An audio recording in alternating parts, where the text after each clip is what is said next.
तुलसीदास जी महाराज फलश्रुति कहता कहे छे के गरुड़जी महाराज हूँ ज्यारे पण भगवानना नामनुं स्मरण करूं छुं काकभूषणजी गरुड़जीने कहे छे के हूँ ज्यारे पण भगवानना नामनुं स्मरण मात्र करूं छुं त्यां मारुं आखुं शरीर पुलकित थई जाय छे आंखमांथी प्रेमाश्रुओ जाय छे के भगवाननो केटलो प्रेम छे पोताना भक्त उपर के एक क्षण माटे पण भगवान पोताना भक्तनो त्याग करता नथी અને એમાંય પણ જો ભગવાનના પરમ સંત મળી જાય તો સંત કેવા છે તો કે સંતોના હૃદય તો માખણ સમાન હોય છે સંત હૃદય નવનીત સમાના આવું કહ્યું એ કહેલું છે પણ હું તો એવું કહીશ કે નવનીતને તો ઘી બનાવવા માટે ગરમ પણ કરવું પડે પણ સંત હૃદય તો એવા છે કે જે જોવા માત્રથી પીગળી જાય છે દુઃખ જોવા માત્રથી સંત હૃદય તો પીગળી જાય છે અને સંતો હર હંમેશ લોકોનું કલ્યાણ કરવા માટે તત્પર રહેતા હોય છે આવું અને રામાયણની ફલશ્રુતિ કહે છે કે જે કોઈ પણ વ્યક્તિ રામાયણને કહે છે ગાય છે શ્રવણ કરે છે તેનો નિત્ય વૈકુંઠ ધામમાં વાસ થાય છે અને અંતમાં ત્રણ છંદ દ્વારા તુલસીદાસજી રામાયણને ભગવાનના ચરણોમાં અર્પિત કરે છે તો આપણે આ ત્રણ છંદ ગાય ભગવાનના ચરણોમાં રામાયણજીને અર્પિત કરશી ત્યારબાદ અહીં ભગવાનનો થાળ ગવાશે આરતી થશે અને ત્યારબાદ પ્રસાદ ગ્રહણ કરી જ બધાએ જવાનું છે પાહી ન કે ગતિ પતિત પાવન રામ ભજે સુનું સઠ મના ગનિકા અજામિલ બ્યાદ ગીત ગજા દેખલ તારે ઘના અભીર જમન કિરાત ખસ સ્વપચાદી અતિ અઘરૂપ જે કહી રામ બારકતે પાવન હો હીરા મનામિતે કહે છે પાહીન કેહી ગતિ પતિત પાવન રામ ભજી સુનું સઠ મના જે કોઈ પણ વ્યક્તિ ભગવાનના નામનું સ્મરણ માત્ર કરે છે ભલે એ સઠ મન ના હોય કેવા તો કે ગનિકા અજામિલ વ્યાધ ગીધ ગજાદી ખલ ગજાદી તમે સમજી ગયા ગનિકા સમજી ગયા અજામિલ બરોબર વ્યાધ એટલે તીરનું સંધાન કરીને મારવા વાળા વ્યાધ કોણ ભગવાન શ્રી કૃષ્ણને માર્યા હે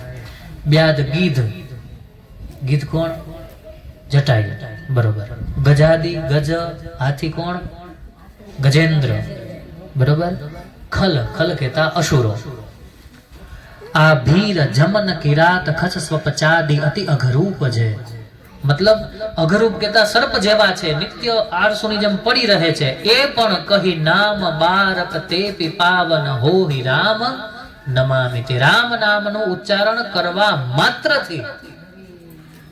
એમનો સ્વર્ગમાં વાસ થઈ જાય છે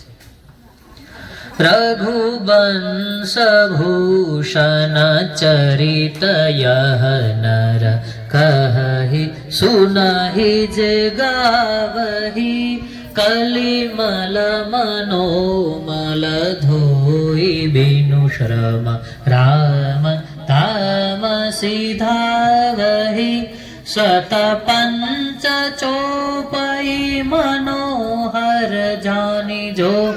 नर ऊर धरे दारुण अविद्या पंच जनित विकार श्री रघुवर हरे रघुवंश भूषण चरित यह कहहि सुनहि जे गावहि आ रघुवंशનું જે સુંદર ચરિત્ર છે જે કંઈ પણ નર કેતા મનુષ્ય કહે છે ગાય છે અને શ્રવણ કરે છે કલી મલ મનોમલ ધોઈ બિનુ શ્રમ રામ ધામ સિધાવહી કલિમલ કેતા જે કળિયુગની અંદર ઘોર કળિયુગનું જે મળ છે એને ધોઈને बिनु श्रम श्रम विना ज राम धाम सीधा वही भगवान श्री रामना साकेत धामમાં એનો નિવાસ થાય છે। સતપંચ ચોપાઈ મનોહર જાની જો નર ઉરદરે જે કોઈ પણ મનુષ્ય આ તુલસીદાસજીની લખેલી ચોપાઈઓને પોતાના હૃદયમાં ધારણ કરે છે, મતલબ ખાલી એક ચોપાઈ નહીં, એક ચોપાઈનું માત્ર પદ માત્ર જો ધારણ કરે છે પોતાના હૃદયમાં, તો દારુણ અવિદ્યા પંચ જનિત વિકાર શ્રી રઘુબીર હરે। દારુણ અવિદ્યા જે કોઈ પણ આપણા હૃદયમાં અવિદ્યા વિદ્યમાન હોય તેનો નાશ કરીને पंच जनित એટલે પાંચ જનિત મતલબ पंच जनित मतलब પાંચ વિકાર જે છે એને જનિત જે અવિદ્યા છે એને ભગવાન શ્રી રામ રઘુવીર મહારાજ એમનું હરણ કરે છે। અંતમાં સુંદર સુજાન કૃપા નિધાન અનાથ કર પ્રીતિ જો सो एक राम सकाम हित निर्बान प्रद सम आन को जाकी कृपा लवलेश ते मति मंद तुलसी दास हो पायो परम बेशरा मुराम समान प्रभु नाही कहू। કહે છે કે જેમ સુંદર સુજાન કૃપા નિધાન અનાથ કર પ્રીતિ જો, કે હે પ્રભુ જે અનાથના નાથ છે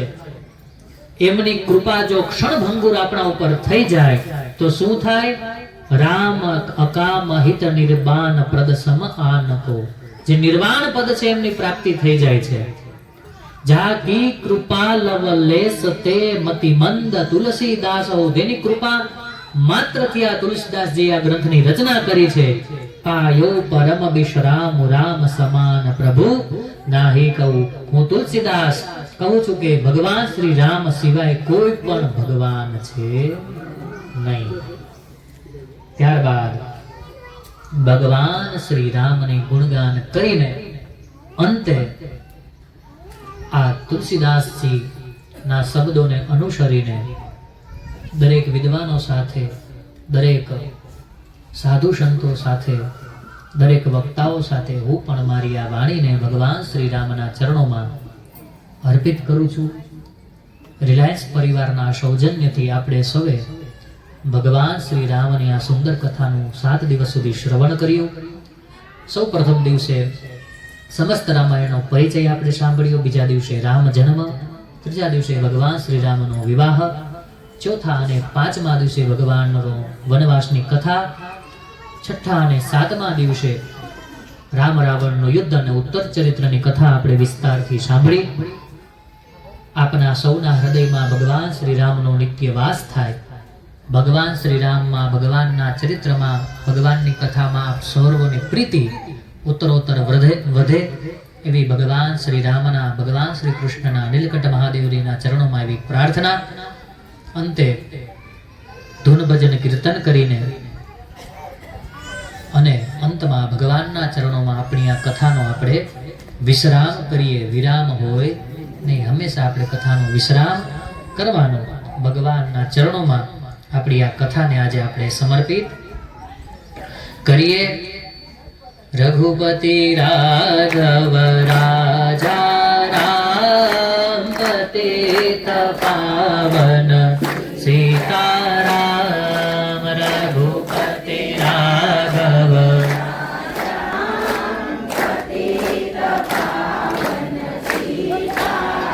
राम सीताराम सीताराम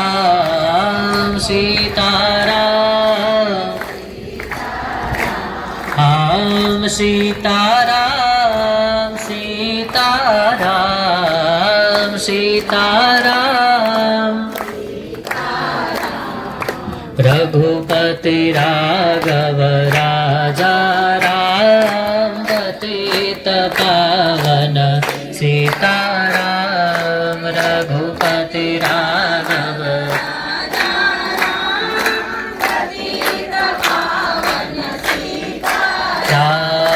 रघुपति राघव।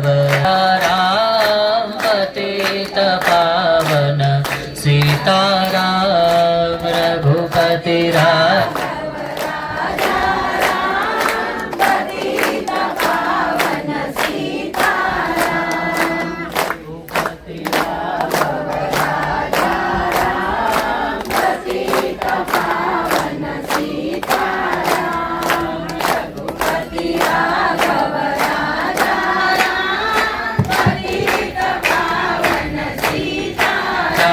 હરિ મંદિરમાં હોય થાળી મારા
કૌશલ્યાના કુંવર તમારે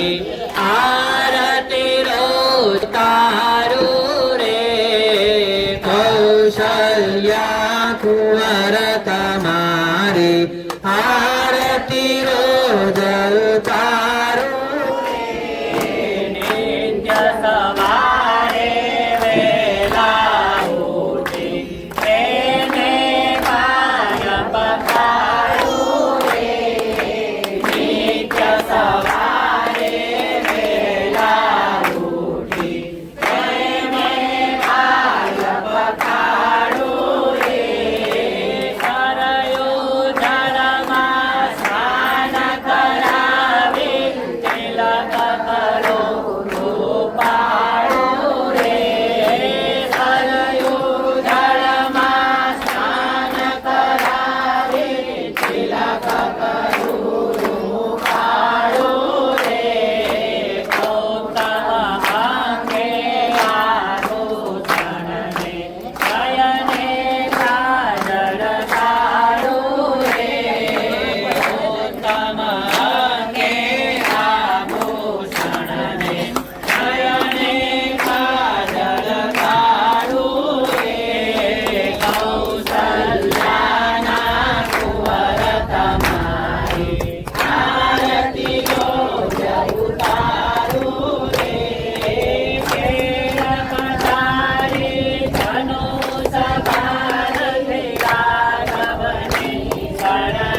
જય